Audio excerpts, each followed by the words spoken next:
तो class 10th का हम चैप्टर रियल नंबर शुरू करने जा रहे हैं। इस वीडियो में जो जो टॉपिक कवर होंगे वो है introduction of real number, difference between lemma and algorithm, Euclid division lemma and fundamental theorem of arithmetic. ठीक है, ये चारों टॉपिक हम इस वीडियो के अंदर कवर करेंगे। तो पहले हम देखते हैं रियल नंबर क्या होते हैं। रियल नंबर वो नंबर होते हैं जो रियलिटी में एग्जिस्ट करते हैं। अब आप लोग बोलोगे रियलिटी में, नंबर तो रियलिटी में ही एग्जिस्ट करते हैं, 1 2 3 ये तो एग्जिस्ट करते ही हैं। क्या ऐसे भी कोई नंबर होते हैं जो रियलिटी में एग्जिस्ट नहीं करते? हाँ जी, ऐसे नंबर होते हैं।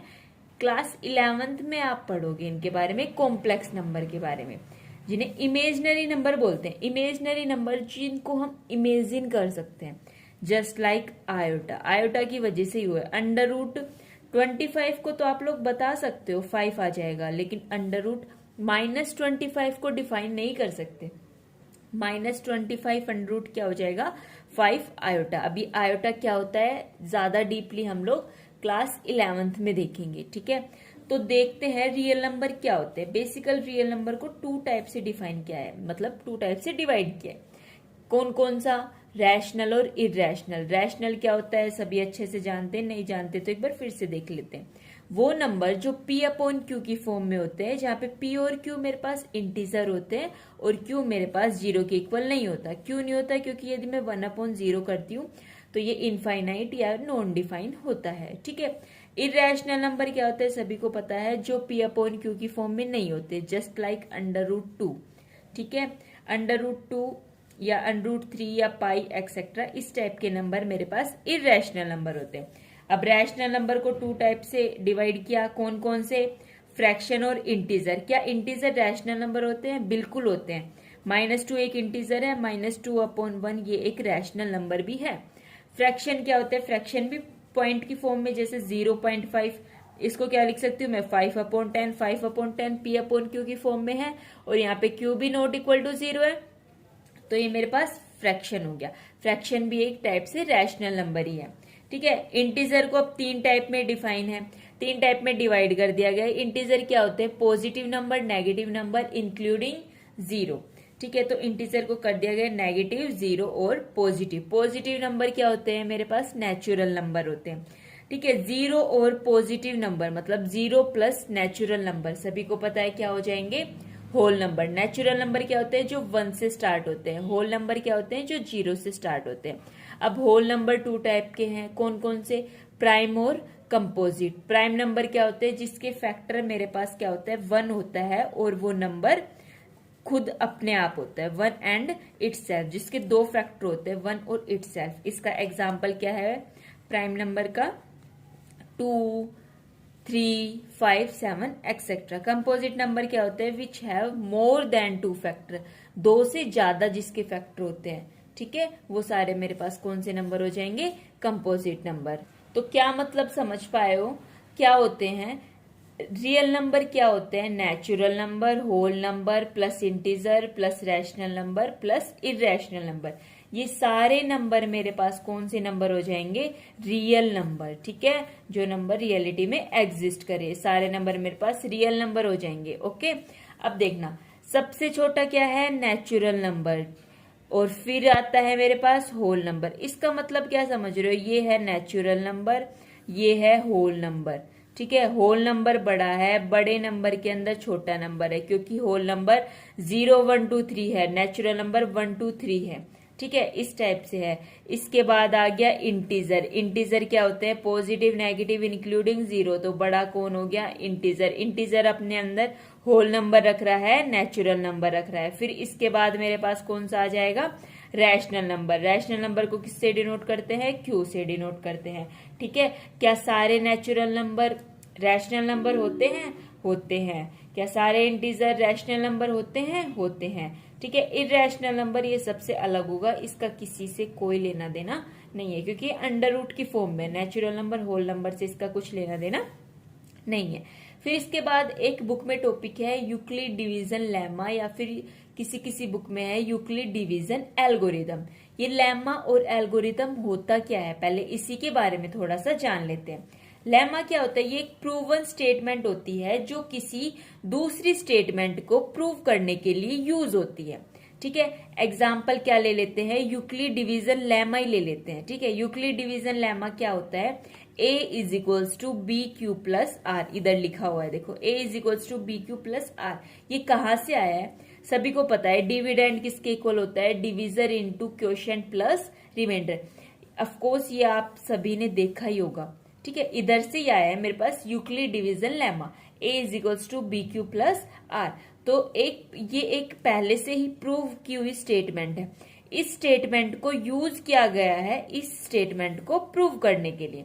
तो एक प्रूवन स्टेटमेंट है जिसको यूज किया जाता है दूसरी स्टेटमेंट को प्रूव करने के लिए, उसे हम बोलते हैं लेमा। फिर आता है एल्गोरिदम। क्या होता है? ये एक सीरीज है एक वेल डिफाइंड स्टेप की which gives A procedure for solving A type of problem. क्या समझे? एल्गोरिदम मेरे पास एक स्टेप टू स्टेप प्रोसेस है। इसके लिए एग्जांपल ले लेते हैं। मेरे को किसी शॉप पे जाना है तो मैं क्या करूंगी? जैसे स्टेप टू स्टेप चलते हैं। मैं बेड पे बैठी हूँ तो पहले मैं उधर से उठी, फिर मैंने गेट खोला, फिर घर का गेट बंद किया, फिर शॉप पे गई, उसके पास से मैंने सामान लिया, फिर वापस आई, फिर गेट खोला। मतलब जस्ट लाइक एग्जांपल, इस टाइप से जो स्टेप टू स्टेप प्रोसेस होते हैं किसी भी चीज को सोल्व करने के लिए, वो मेरे पास क्या हो जाएगा? एल्गोरिदम हो जाएगा। ठीक है, अब नोट क्या कह रहा है कि यूक्लिड डिवीजन एल्गोरिदम कहाँ से आया है? यूक्लिड डिवीजन लेमा से ही आया है। एल्गोरिदम कहाँ से आया है? ये यूक्लिड डिवीजन लेमा से आया है। जो ये स्टेप टू स्टेप प्रोसेस है ये लेमा से ही आया है। ठीक है, अब यूक्लिड डिवीजन लेमा होता क्या है? तो देखो, दो पॉजिटिव इंटीजर a और b इस टाइप के कि वहां पे क्या एग्जिस्ट करता है? एक यूनिक इंटीजर। कौन कौन से यूनिक इंटीजर? q और r इस टाइप से एग्जिस्ट सेटिस्फाई करते हैं a is equals to B Q plus r, जहाँ पे जो ये r है इसकी वैल्यू 0 से लेके b के बीच में ही लाई करेगी, मतलब b से बड़ी नहीं हो सकती। क्या समझे? चलो देख लेते हैं, एग्जाम्पल देख लेते हैं। बिना एग्जाम्पल के तो समझ में नहीं आएगा। एग्जाम्पल लिया, a और b दो नंबर कोई भी लिए। ठीक है, 455 को मैंने 42 से डिवाइड किया तो मेरे पास क्या आ गया? 35 आ गया। Dividend equal to divisor into quotient plus remainder, वो वाली चीज लगाई। ठीक है, dividend equal to divisor into quotient plus remainder, ये चीज यहाँ की यहाँ बस मैंने वैल्यू पुट की है। अब चलो आगे और एग्जाम्पल देखेंगे तब अच्छे समझ में आएगा। यूक्लिड डिवीजन लेमा किस चीज में हेल्प करता है? HCF को फाइंड करने में हेल्प करता है। HCF क्या होता है? Highest common factor. ठीक है, कैसे हेल्प करता है वो हम इधर देखते हैं। फाइंड करना है HCF of positive integer C और D पॉजिटिव इंटीजर का HCF फाइंड करना है, जहां पे C मेरे पास क्या है? ग्रेटर देन D है। ठीक है, तो देख लेते हैं। यूक्लिड डिवीजन लेमा C और D पे अप्लाई करते हैं। We find whole number Q और R। हमने Q और R इस टाइप के होल नंबर फाइंड किए कि C is equals to d q plus r. ये कैसे लिख दिया? डायरेक्ट समझ में आ रहा है ना, यूक्लिड डिवीजन लेमा की हेल्प से। या फिर इधर कोई भी एग्जाम्पल ले रहे हैं तो उसको इसी टाइप से लिख रहे हैं। A is equals to B Q plus r, C is equals to d q plus r, जहाँ पे R की वैल्यू किस किस के बीच में लाई कर रही है? 0 से लेके D के बीच में। यदि r equal to 0, r equal to 0 मतलब remainder equal to 0, remainder equal to 0 मतलब वो प्रॉपर्ली उसको डिवाइड कर रहा है, तब जो ये d होगा ना, इधर ये वाला d, ये मेरे पास HCF हो जाएगा। यदि ये 0 नहीं है तो lemma again and again apply करो। कब तक अप्लाई करना है? तब तक r की वैल्यू क्या नहीं आ जाए? r की वैल्यू 0 नहीं आ जाए। ठीक है, एग्जाम्पल ले लेते हैं। ये HCF कैसे फाइंड करेगा? 455 और 42, यही दो एग्जाम्पल ले लेते हैं। सेम उसको डिवाइड किया, डिवाइड करने के बाद dividend equal to divisor into quotient plus remainder लगाया। यहाँ देख लिया r यही तो होता है रिमाइंडर। r की value not equal to 0, then again apply lemma. r equal to non equal to 0, then apply again. फिर से अप्लाई किया तो किस किस को डिवाइड करूंगी इस बार? 42 और 35 को। इसको डिवाइड किया तो रिमाइंडर क्या आ गया? 7। ये फिर से नॉट इक्वल टू 0 है। Not equal to 0, then apply again. फिर से लेमा को अप्लाई किया। किस किस पे अप्लाई किया? 35 और 7 पे। अब देखना, अब रिमाइंडर मेरे पास क्या आ गया? 0 रिमाइंडर आ गया। 0 रिमाइंडर आ जाने के बाद क्या कह रहा था कि ये जो D है यही तो है इधर D। ठीक है, ये D मेरे पास क्या हो जाएगा? इसका HCF हो जाएगा। किस किस का? 455 और 42 का। ठीक है, ये तो यूक्लिड डिवीजन लेमा की हेल्प से था। देख तो ले कि ये एक्चुअल में 7 इसका HCF है या नहीं है। ठीक है, तो हाईएस्ट कॉमन फैक्टर किस स्टेप से फाइंड करते हैं? 455 को अलग से करेंगे। ठीक है, ये प्रोसेस तो आता होगा समझ में। 2 सबसे स्मॉलेस्ट इंटीजर से देखते हैं। 2 से नहीं हो रहा, 3 से नहीं हो रहा, 4 से नहीं हो रहा, किससे हो रहा है? 5 से हो रहा है। इसको क्या 5 9 जा 45, 5 1 जा 5, फिर ये किससे हो रहा है? 7 से हो रहा है। फिर उसके बाद ये ऐसे 5 7 और 13, इसके अंदर है 7 2 और 3। 455 के क्या क्या फैक्टर हो गए? 5 इंटू 7 इंटू 13। ठीक है, 42 के क्या क्या फैक्टर हो गए? 7 into 2 into 3। Highest common factor, common क्या है इन दोनों के अंदर? ओनली 7। 7 के अलावा कुछ और कॉमन दिख रहा है? नहीं, तो 7 ही मेरे पास क्या आ जाएगा? इसका HCF आ जाएगा। तो इधर से भी मेरे पास 7 ही HCF आ रहा था और यहां से भी 7 ही HCF आ रहा था। ठीक है, तो अब इसके बाद देख लेते हैं कि फंडामेंटल थ्योरम ऑफ अर्थमेटिक होती क्या है। ये कहती है कि जितने भी कंपोजिट नंबर है उसको मैं लिख सकती हूँ product of power of prime. क्या मतलब समझे? कंपोजिट नंबर क्या होते हैं?